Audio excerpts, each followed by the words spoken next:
So right here, I'm just trotting her around, just getting her loosened up. Ask her to go into frame. Kind of seesawing the bit as I use my legs to drive her into the bit.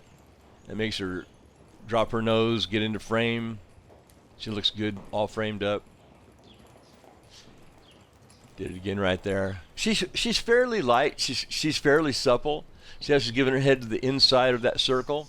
And notice how her hind tracks follow in her front tracks. We don't want her hindquarters making a larger circle than her forequarters. The rear end has to follow the front end exactly. And you'd be amazed at the number of horses that don't. You know, that you get that by driving a horse into the bit and getting him to engage his hindquarters. That's how you get that. Stopped right there. Asked for the turn. Oh, that was nice. Let's stop for a second. So you saw that turn.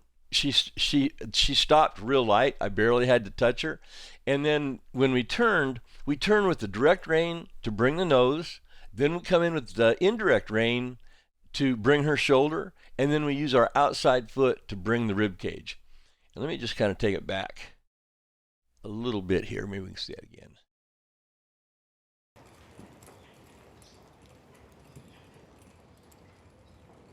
Here we go now. Ask for the stop, slack, take her nose, indirect rein, outside foot, right back into the trot. All that was real correct. She came nose first the way she was supposed to. She came lightly.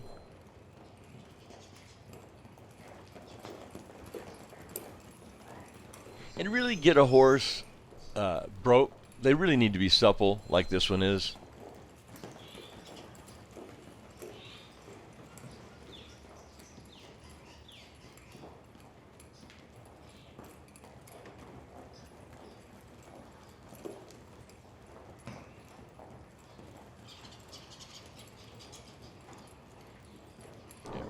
So you notice her head position stayed really good on that stop. This turn looks really good.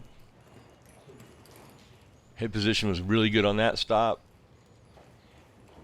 I want a level top line most of the time. I don't want that head going way up in the air.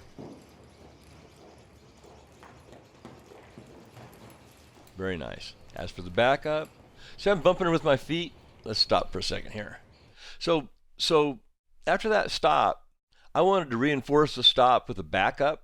So what I do is I set the bit solid and then bumper with my feet to get more impulsion. It's actually you're getting forward impulsion, but because the bit is set solid, she backs up. So to get the good backup, to get a better stop, set that bit solid, then go ahead and bumper with your feet to ask her to get back off of it. And you notice I've got her head right here. You see her head is bent to the left. I will back them up with her head to the left. Then I might take their head to the right as I back them up. I want them to be just as supple in reverse as they are going forward. So that's what I'm doing right here.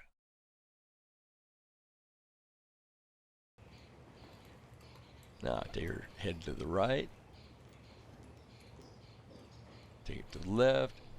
If the nose doesn't go in position, I'll go ahead and seesaw the bit a little bit. Get her to drop off it, get her to lighten up. That looks pretty good.